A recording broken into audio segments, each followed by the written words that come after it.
फायदा इसका ये है, रात को आप सो गए, सोने के बाद मुंह में लार भरी, वो जमा है, घूट घूट पानी पी लेंगे, सब लार नीचे चलेंगे। दूसरा फायदा, उठते ही आप पानी पिएंगे तो पानी सारा बड़ी आंत में जाएगा, बड़ी आंत में मल फंसा रहता है, लार्ज इंटेस्टाइन में, तो मल को बाहर निकालेगा। जैसे ही पानी मल को निकालना शुरू करेगा, प्रेशर एकदम बनेगा आपको, आप तुरंत टॉयलेट में जाएंगे और 5 मिनट में फ्रेश होकर वापस आएंगे। आयुर्वेद में कहा गया कि जो सवेरे एक बार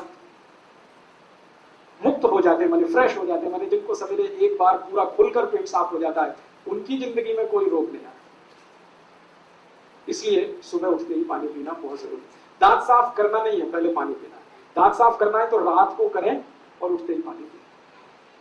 चौथा नियम है, ठंडा पानी कभी भी ना पिए। कितनी भी प्यास लगे, कितना भी गला सूखे, कितनी भी गर्मी पड़े, ठंडा पानी ना पिए। क्योंकि ठंडे पानी की समस्या यह है कि पानी जब बहुत ठंडा होता है तो तापमान उसका 10 डिग्री के आसपास। फ्रिज का पानी अगर आप नापेंगे थर्मामीटर से 10 डिग्री, बर्फ डाला हुआ पानी नापेंगे 4 से 5 डिग्री। इतना ठंडा पानी आप पेट में डाल रहे हैं जिसकी गर्मी है 37 डिग्री सेंटीग्रेड। पेट गर्म है, पानी ठंडा है, गर्म पेट में ठंडा पानी डालेंगे, झगड़ा शुरू होगा। झगड़ा क्या होने वाला है, या तो पानी पेट को ठंडा करे या पेट पानी को गर्म करे। अगर पानी ने पेट को ठंडा कर दिया तो पेट के अंदर का सब ठंडा हो जाएगा। पेट ठंडा होते ही हृदय ठंडा होगा, हृदय ठंडा होते ही मस्तिष्क ठंडा, मस्तिष्क ठंडा हो गया तो आप ठंडे हो जाएंगे।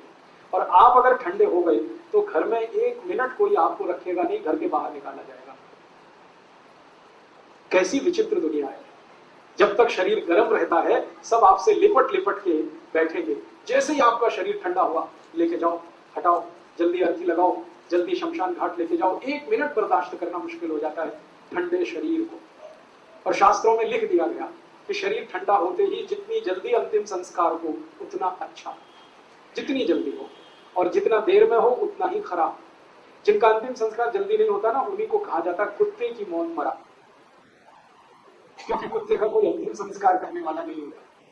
ये जो कुत्ते की मौत का मुहावरा है ना, ये उनके लिए है जिनका शरीर ठंडा होने के बाद घंटों पड़ा रहता है। अभी तो आप जानबूझ के रखते हैं, बर्फ की सिल्लियां लाकर रखते हैं। अब मजबूरियां हैं, बेटा अमेरिका में है, बेटी कनाडा में है, तो अब कैसे आएंगे, जब तक नहीं आएंगे तब तक रखना पड़ेगा। शास्त्र के विरुद्ध है, ये नियम के विरुद्ध है।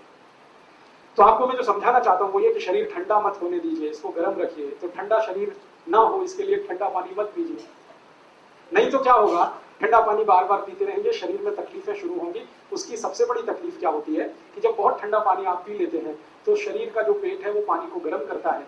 पानी को गर्म करने में पेट को एनर्जी चाहिए, ऊर्जा चाहिए, और वो ऊर्जा ब्लड में से ही आ सकती है, खून में से आ सकती है, और खून को फिर सारे शरीर से पेट की तरफ दौड़ना पड़ेगा, तब पानी गर्म होगा। शरीर का सारा खून पेट में जाने लगे तो बाकी अंगों को खून की कमी पड़ जाएगी, और वो खून की कमी हमेशा के लिए कोई डैमेज कर जाएगी। इसलिए आयुर्वेद कहता है कभी भी ठंडा पानी गलती से भी ना पिए। ठीक है, 4 नियम हो गए। 5वां नियम है, हमेशा खाना खाएं तो चबा चबा कर खाएं। इतना चबाएं जितने आपके दांत। दांत आपके 32 हैं तो 32 बार चबाएं, ताकि अच्छे से लार मिलकर अंदर जाए और अच्छे से खाना पचे। इसके बाद 6वां नियम है कि खाना जब भी खाएं तो जमीन पर बैठ के खाएं। जमीन पर बैठने से क्या होता है, पृथ्वी का गुरुत्व बल हमारे पेट पर केंद्रित है। पेट की नाभि पर गुरुत्वाकर्षण होने से नाभि चार्ज है, नाभि के पड़ोस में जठर है वो चार्ज है, जठर के चार्ज होने से अग्नि तेज होगी, खाना जल्दी पचेगा, इसलिए बैठ के। उसके आगे का 7वां नियम है, दोपहर को जब आप खाना खाएं तो आराम जरूर करें, कम से कम 48 मिनट। क्योंकि दोपहर को खाना खाते ही हमारे शरीर का ब्लड प्रेशर बढ़ता है। एक तो सूरज की धूप होती है दोपहर को, और अंदर की गर्मी, दोनों मिलाकर ब्लड प्रेशर बढ़ता है। बीपी बढ़ेगा तो आराम ही करना पड़ेगा, काम नहीं कर सकते। तो दोपहर का खाना खा के आराम करें। सबसे अच्छे आराम करने की मुद्रा होती है लेफ्ट साइड में लेटना, बाईं तरफ करवट लेके लेटना, इसको वाम कुक्षी कहते हैं। ज्यादा नहीं लेटना, फिर मोटापा आता है। 48 मिनट तक लेटना तो अच्छा है, उसमें नींद आ जाए तो ले लेना, ज्यादा लेंगे नींद तो फिर मोटापा बढ़े, इसलिए ध्यान उसका रखना। इसके आगे का 8वां नियम है कि रात को खाना खाने के 2 घंटे तक आराम नहीं करना, 2 घंटे बाद ही करना। रात के खाने के बाद पैदल चलना बहुत जरूरी है, 1000 कदम। उसके बाद कुछ और काम करके फिर आराम करें 2 घंटे के बाद, क्योंकि रात को ब्लड प्रेशर कम होता है, और कम ब्लड प्रेशर में आराम करना खतरनाक है। ऊंचे ब्लड प्रेशर में, हाई बीपी में काम करना खतरनाक है, लो बीपी में आराम करना खतरनाक है। तो इसलिए रात को 2 घंटे बाद आराम करें, दोपहर को तुरंत आराम करें। इसके बाद का हाँ, नवा नियम है 9th कि आप जब खाना खाएं तो दो चीजों को ध्यान रखें, एक साथ ऐसी ना खाएं जो एक दूसरे के विरोधी। ठंडा गर्म साथ में ना खाएं, दूध और दही साथ में ना खाएं, उड़द की दाल और दही साथ में ना खाएं, खट्टे फल और दूध साथ में ना लें, कटहल की सब्जी के साथ दूध ना खाएं, कच्ची प्याज खा रहे हैं तो दूध नहीं खाएं, दही में नमक डाल के ना खाएं, हमेशा दही में मीठी चीज डालें। ये आपको थोड़ा झटका लगेगा, ये क्या बोल दिया, दही में नमक ना खाएं, क्योंकि रायता तो बिना नमक के बनता नहीं है। बात ऐसी है कि ये जो दही है ना, ये जीवाणुओं का घर है। अगर आप लेंस लगा के देखेंगे तो दही में लाखों जीवाणु होते हैं। हम लोग अंग्रेजी में उनको लैक्टोबैसिलाइज कहते हैं। ये जीवाणु जीवित चाहिए पेट को। आप दही में एक चुटकी नमक डाल दीजिए, सब जीवाणु 1 मिनट में ही मर जाते हैं। अब मर गए तो दही खाया वो बेकार, इसलिए जीवित जीवाणु दही के साथ आने चाहिए। तो कहा गया है कि दही बिना नमक के खाएं, या दही में बूरा डालें, खांड डालें, गुड़ डालें। तो बूरा, खांड और गुड़ से जीवाणुओं की संख्या बहुत तेज बढ़ती है, घटती है। बढ़ी हुई संख्या के जीवाणु आपको चाहिए। आखिरी नियम है, माताओं के लिए यह नियम है विशेष रूप से, घर में खाना बनाते समय कोई भी बर्तन ऐसा इस्तेमाल ना करें जो चारों तरफ से बंद हो। हाँ, हमेशा खाना बनाने वाला बर्तन खुला हुआ हो, आधा खुला आधा बंद है तो भी चलेगा, पूरा बंद ना हो। क्यों? बाहर की हवा खाने को बनाते समय अंदर प्रवेश करनी जरूरी है। भागवत जी ने कहा कि भोजन को पकाते समय सूर्य का प्रकाश या पवन का स्पर्श, दोनों में से कोई एक चीज आवश्यक है। या तो भोजन बनते समय सूर्य का प्रकाश गिरे, नहीं तो पवन का स्पर्श हो, हवा उसमें आए। अब ये तभी संभव है जब बर्तन खुला हुआ हो। मतलब सीधा सा ये है, भागवत जी कह रहे हैं प्रेशर कुकर में खाना ना हो। अब प्रेशर कुकर भागवत जी के जमाने में नहीं था, लेकिन नियम उन्होंने तभी लिख दिया। उनको शायद ये अंदाजा था कि ये आदमी किसी ना किसी दिन बना लेगा इसको। अब ये बात मैंने मजाक में कही, लेकिन ये बड़ी गंभीर बात है। ये प्रेशर कुकर का चक्कर बड़ा खराब है। आप जानते हैं प्रेशर कुकर एल्यूमिनियम का है। एल्यूमिनियम दुनिया का सबसे खराब मेटल है, धातु है, खाना बनाने के लिए और पकाने के लिए। मैंने एक सर्वे किया था आज से 10 साल पहले कि गरीबों को सबसे ज्यादा अस्थमा, दमा और टीबी क्यों होती है गरीबों को। उस सर्वे का रिजल्ट आया कि सारे गरीब लोग एल्यूमिनियम के बर्तन में खाना बनाते हैं और खाते हैं, यही उनके दमा और अस्थमा का कारण और टीबी का। अब हमने घर में अगर लाया है प्रेशर कुकर, तो ये भी तो दमा और अस्थमा की बीमारी ही है।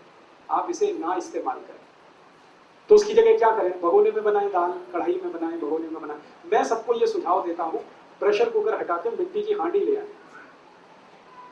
बहुत सस्ती आती है, 20-25 रुपए की आती है। और हांडी में दाल पकाएं, हांडी में ही चावल पकाएं, हांडी में खिचड़ी बनाएं। हमारे देश में गांव में अभी भी ऐसे ही चलता है, हांडी में भोजन बनता है, हांडी में दूध बनाया जाता है। और दूध हांडी में जब पकता है ना तो एकदम लाल सुर्ख हो जाता है, वो दूध का स्वाद ही अलग होता है। हांडी में, हाँ बताता हूँ कि गैस पे कैसे चलेगी हांडी। हांडी में दही भी जमाया जाता है, बहुत अच्छा स्वाद। आप कभी कलकत्ता जाएं तो वहां मीठा दही जरूर खाएं। कलकत्ता वाले उसको मिष्टी दही बोलते हैं। वो सब हांडी में ही पकता है, हांडी में गर्म करेंगे, हांडी में ही जमाएंगे, तभी उसमें टेस्ट आता, नहीं तो टेस्ट ही नहीं आता। बड़े बड़े 5 स्टार होटल में मिष्टी दही कलकत्ता से आता है। कलकत्ता में तो बहुत सस्ता है, लेकिन 5 स्टार होटल में वही 500-550 रुपए का हो जाता है थोड़ा दही। और अब तो 5 स्टार होटलों में हांडी की दाल भी मिलती है, 250 रुपए की एक कटोरी। आप यहाँ जाइए ना, हयात जो यहाँ का दिल्ली का बड़ा, रीजेंसी में चले जाइए, हयात में चले जाइए, इंपीरियल में चले जाइए, अशोका इन में चले जाइए, सब जगह हांडी की दाल है। लेकिन एक कटोरी 240, 250, 260 ये कीमत है। 250 में तो कम से कम 10 हांडी आती है। लोग जाते हैं वहां खाने के लिए हांडी की दाल, लेकिन घर में हांडी लाके क्यों नहीं पकाते? तो आप कहेंगे गैस पे नहीं चलेगी, बहुत अच्छे से चलेगी। हांडी को गैस पे चलाने का सबसे सरल उपाय है, गैस को धीमा रखो। कभी भी तेज गैस किया तो हांडी छटक जाए, हल्की आंच है तो हांडी कभी नहीं टूटती। और मान लो टूट भी गई तो दूसरी ले लेना, कौन सी ऐसी आफत है। हिंदुस्तान में 1.5 करोड़ कुम्हार हैं जो ये बनाते हैं, वो भूखमरी के शिकार हैं क्योंकि आप खरीदते ही नहीं उनकी हांडी। आपने तो कुकर ला के कुम्हारों को बेकार कर दिया। रेफ्रिजरेटर ले आए तो घड़े बिकने बंद हो गए उनके। जब से कुकर आ गया उनकी हांडियां बिकनी बंद हो गई। प्लास्टिक के गिलास आ गए तो कुल्हड़ बिकने बंद हो गए उनके। हमने मोमबत्ती लगाना शुरू कर दिया तो दिए बनने बिकने, दीपक बिकने बंद हो गए। 1.5 करोड़ कुम्हार भुखमरी के शिकार है। इसलिए वो सरकार से कहते हैं हमको आरक्षण चाहिए, क्योंकि अब उनका काम धंधा तो टूट रहा है। तो आप उनकी थोड़ी तो चिंता करो, कुछ खरीदो उनका, तो उनकी जिंदगी चले, उनका रोजगार बढ़े। तो सबसे आसान है कि हांडी खरीदना शुरू कर दो, दाल चावल उसमें बनाओ और वही खाओ। इसका सबसे बड़ा फायदा जो मैं कहना चाहता हूँ वो ये कि आप जानते हैं हांडी मिट्टी की है और मिट्टी में सबसे ज्यादा कैल्शियम है, मिट्टी में सबसे ज्यादा फास्फोरस है। कैल्शियम और फास्फोरस हमारे शरीर का सबसे महत्वपूर्ण केमिकल है। बिना कैल्शियम के शरीर नहीं हो सकता, बिना फास्फोरस के शरीर नहीं हो सकता। ये कैल्शियम और फास्फोरस सबसे ज्यादा मिट्टी में है। फिर उसके बाद आयरन चाहिए हमको, आयरन भी सबसे ज्यादा मिट्टी में है। फिर मैग्नीशियम चाहिए, वो मिट्टी में है। फिर मैग्नीज चाहिए, वो मिट्टी में है। फिर सल्फर चाहिए, वो मिट्टी में। 18 केमिकल चाहिए, ये शरीर तब बनता है, वो सब मिट्टी में है। तो मिट्टी की हांडी की दाल खाओगे तो सारे केमिकल शरीर को मिलेंगे फोकट में, मुफ्त में। और यही केमिकल अगर कम पड़ जाए ना तो डॉक्टर लिख के देता है कैल्शियम सेंडोज की गोली खाओ, तो खाते हो आप कि नहीं?